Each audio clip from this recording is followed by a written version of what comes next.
Okay, here is our story of Hansel and Gretel.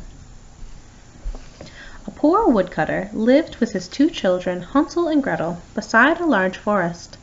The children's mother had died, but after a time the woodcutter married again.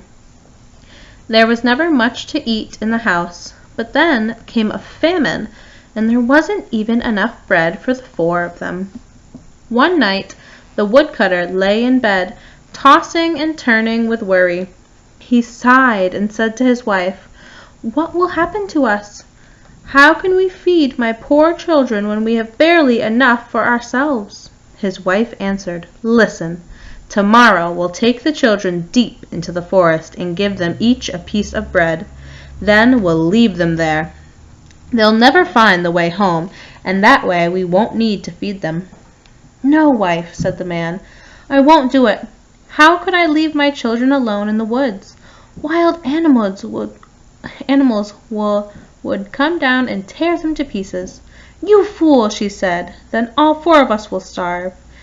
Then she gave him no peace until he agreed. The children were too hungry to sleep, so they had overheard their stepmother. Gretel began crying and said, "Oh, Hansel, there's no hope for us." "Don't worry, Gretel," said Hansel. "I'll find a way." When the grown-ups were asleep, he got up, put on his jacket, and crept outside.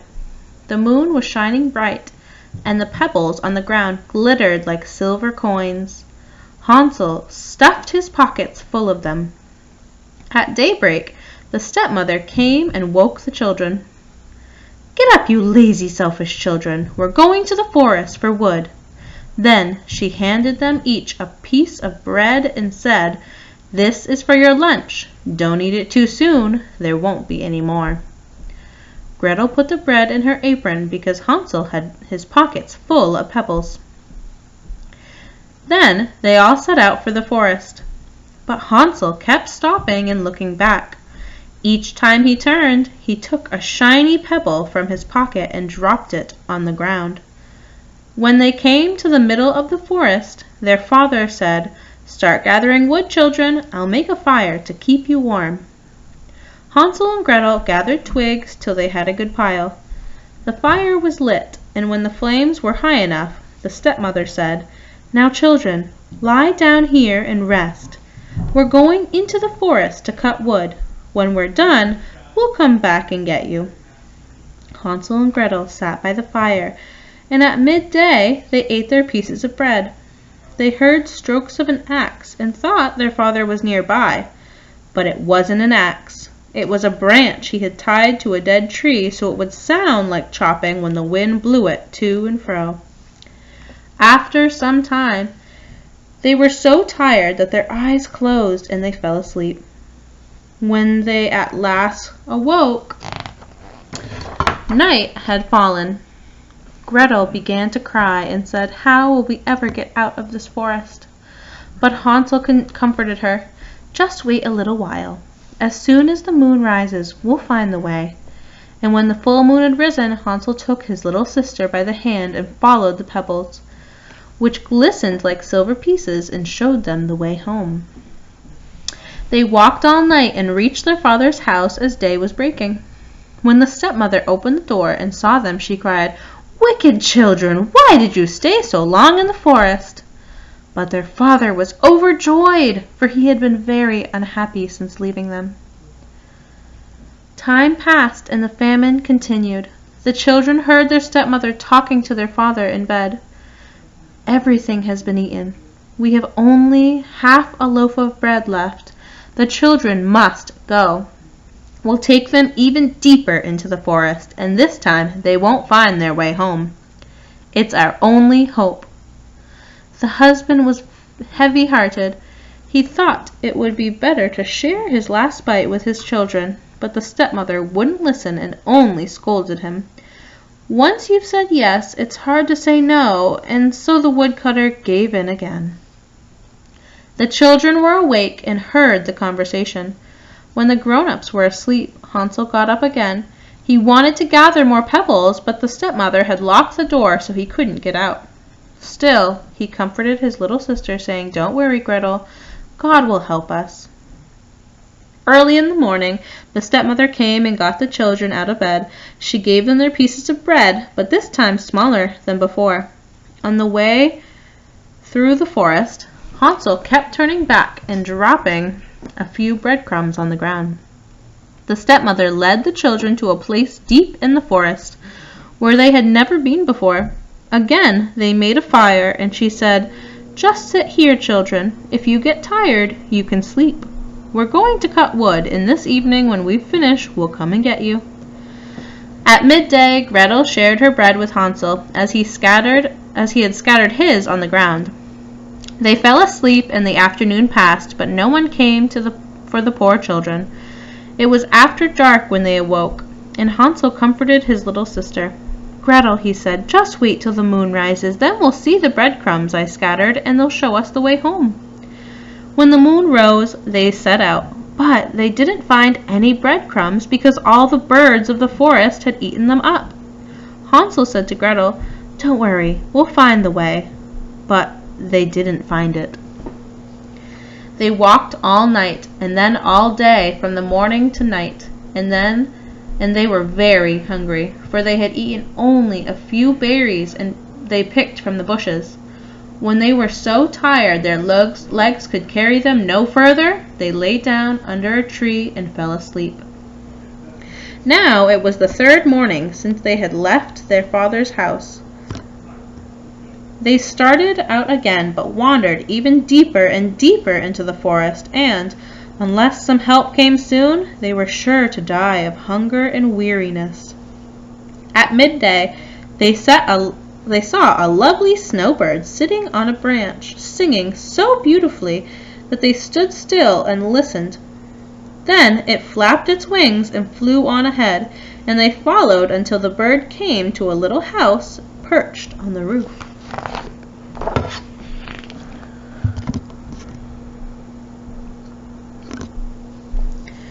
Coming closer, they saw that the house was made of gingerbread, and the roof was made of cake, and the windows of sparkling sugar. "Let's eat some," said Hansel. "I'll take a piece of the roof. You, Gretel, try some of the window. It looks sweet." Hansel reached up and broke off a bit of the roof to see how it tasted, and Gretel pressed against the window pane and nibbled at them. Then a soft voice called from inside, "Nibble, nibble, little mouse, who's that nibbling at my house?" The children answered, "It's only the wind, so wild." And they carried on eating. Hansel so liked the taste of the roof, he broke off a big chunk, and Gretel took out a whole window pane and sat down on the ground to enjoy it. You can see the broken window and the chunk of roof he took out right here. All at once the door opened and an old woman came hobbling out. Hansel and Gretel were so frightened they dropped what they were eating, but the old woman nodded her head and said, "Oh, what dear children! How ever did you get here? Don't be afraid. Come in and stay with me." She took them by the hand and led them into her house. A fine meal of milk and pancakes, sugar, apples, and nuts was set before them. Then 2 little beds were made up, clean and white, and Hansel and Gretel got into them and thought they were in heaven. But the old woman had only pretended to be kind. She was really a wicked witch who tempted children in her house and then killed, cooked, and ate them up. She had built her house out of gingerbread to entice them. Witches have red eyes and can't see very far, but they have a keen sense of smell and know when humans are coming. Early the next morning, the witch got up, and when she saw the children sleeping, she muttered to herself, "What tasty morsels they will be." She grabbed Hansel with her scrawny hand, carried him to a little shed, and bolted the door. He screamed as loud as he could, but no one heard him. Then the witch went back to Gretel, shook her awake, and said, "Get up, lazy, selfish child. You must fetch water and cook something for your brother. He's locked in the shed, and we will fatten him up. Then, when he's nice and plump, I shall eat him." Gretel wept bitterly, but she had to do what the wicked witch told her.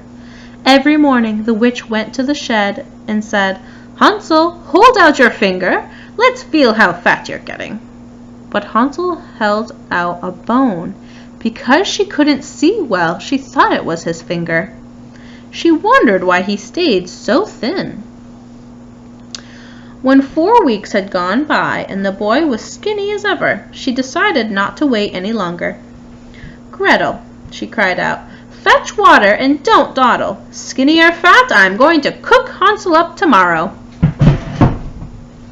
The little girl wailed and tears flowed down her cheeks. "Dear God," she cried, "won't you help us?" "Stop that blubbering," said the witch. "It won't do any bit of good." Early in the morning, Gretel had to fill the kettle with water and light the fire. "First we'll do some baking," said the old witch. "I've heated the oven and kneaded the dough." She took poor Gretel out to the oven, which by now was spitting flames. "Crawl in," said the witch, "and let's see if it's hot enough for bread."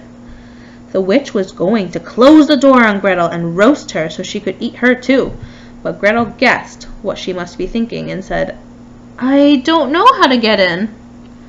"Silly goose," said the witch, "the door is big enough. Look, even I can get in." She crept to the oven and stuck her head in. At that moment Gretel gave her a great push, closed the iron door, and fastened the bolt. How horribly the witch screeched as she burned to death. Gretel ran straight to Hansel, opened the door of the shed, and cried, "Hansel, we're saved! The witch is dead!" Hansel hopped out like a bird freed from its cage. How happy they were! They hugged and kissed and danced around. Now there was nothing to be afraid of. They went into the witch's house, and in every corner they found boxes of pearls and precious stones. Hansel stuffed his pockets full of them, saying, "These will be much better than pebbles." Gretel, too, filled her apron with them. "We'd better leave now," said Hansel, "and get out of this bewitched forest." They walked a long way and came to a body of water. "How will we get across?" said Hansel. "There's no bridge." "And no boat either," said Gretel. "But over there I see a white duck. She'll help us," she cried. "Duckling, please give us a ride." Sure enough, the duck came to them and took them across one at a time. I think by duck they mean swan. When they were safely over and had walked on some way, the forest looked more and more familiar, and finally they saw their home in the distance. They began to run. They flew into the house and threw themselves into their father's arms. The poor man hadn't had a happy hour since he had left the children in the forest, and in the meantime his wife had died.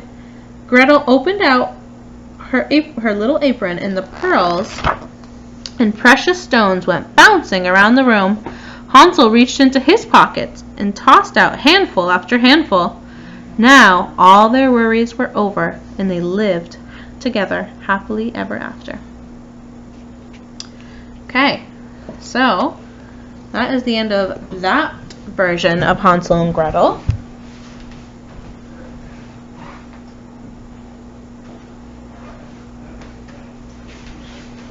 Now I have the story of Hansel and Gretel as told by the witch. It says, "Trust me, Hansel and Gretel are sweet. Of course you think I was a rotten old hag who lived to eat little children lost in the woods. You don't know the other side of the story. Well, let me tell you the story of Hansel and Gretel as told by the witch." Let's see what she has to say for herself.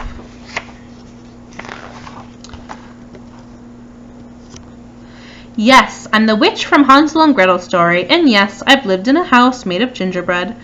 But I most certainly did not tumble into the flames of my own oven. I mean, look at me, I'm alive, and I never would think of eating Hansel and Gretel. It's time I set that record straight. Gather around, but please, no nibbling on the house."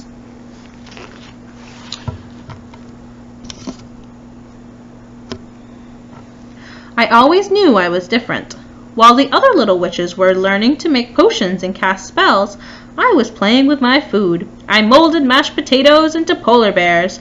I wove noodles into wall hangings. Let's zoom in real quick so you can get a good look at her food models there.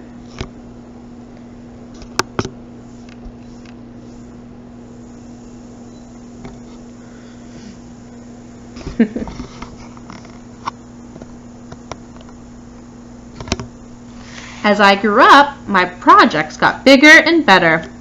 I was a food artist. I made beds of marshmallows and floors out of rock candy. Eventually, I built my own cottage, my masterpiece.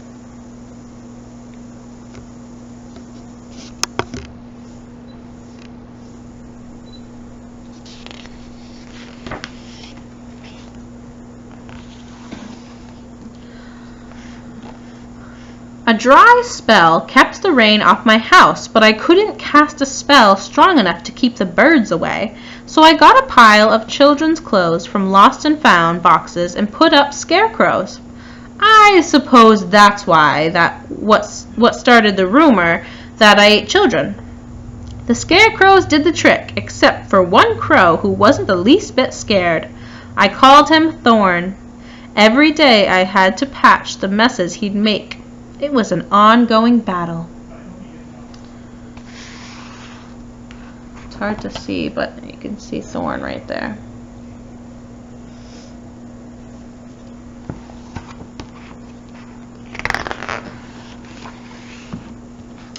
Not long ago, I was in back doing touch-up work when I heard children's voices.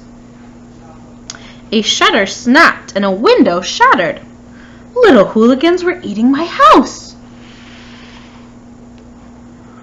I ran around to the front. Stop that! This instant, I yelled. This is private property. The children, a boy and a girl, stared at me in horror. We're sorry, said the girl, but we're so hungry. Please don't eat us, the boy begged. I could see that the children weren't doing well, so I invited them in for something to eat. Their names were Hansel and Gretel. Between bites, they told me quite a story. Our stepmother wanted to get rid of us, Gretel said. She said there wasn't enough food for us, but she just wanted it all for herself. She made Dad leave us in the forest, twice. She was hoping we'd get lost, said Hansel, but the first time we made a trail with white pebbles and followed it back home. The next time we made a trail with breadcrumbs, Gretel continued, but... Let me guess, I said. The birds ate the crumbs, right? The kids nodded.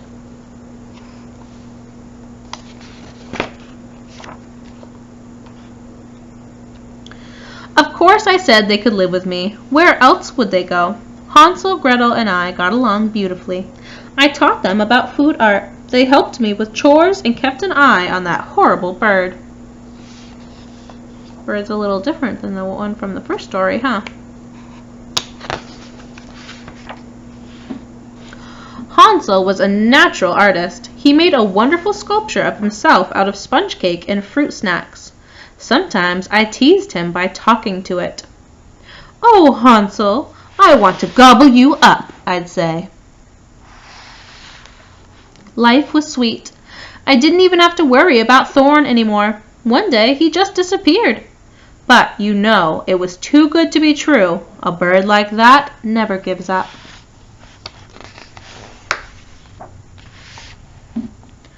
A few weeks later, the kids and I were baking pies. Suddenly, Thorn landed on my window box and began pecking away. Then a woman's voice called, Yoo-hoo! Is anyone home? Hansel and Gretel turned white as powdered sugar. Their wicked stepmother.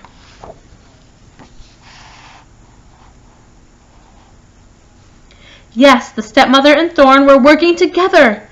They wanted the kids and me out of the picture so they could eat my house. Well, that wasn't going to happen. I flung open the door. Now look here, I began, but the woman pushed past me. Darling children, you're alive, she exclaimed. Run for it, I told Hansel and Gretel. I grabbed a pie and was about to throw it in the stepmother's face when she opened the oven door and shoved me in. I know this is a very scary part of the story. If you need to take a few deep breaths, go ahead.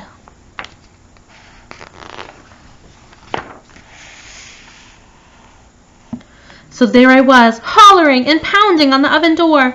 But then I realized something. My flames weren't burning me. In fact, they tickled. My dear old oven, my true best friend, would never harm me. When the stepmother checked to see if I'd burned to a crisp, I popped out. Not a toasted hair on my head. She ran away, shrieking. Thorn flew close behind. They were never heard from again. Now life is even sweeter. Hansel and Gretel still live with me. So does their dad, a nice fellow, now that his wicked wife isn't around. With all these extra helping hands, I've made plans to expand. A guest house, a playroom, maybe a swimming pool. We'll have a party when it's all finished. You will most certainly be invited. Okay, so now that we have read both versions of the story, I want you to go onto our Google slide, go on to the second slide, and fill out the table that asks questions about the two different versions. We've got the version with the Wicked Witch and the version with the Sweet Witch. So let's see if you can tell me the differences.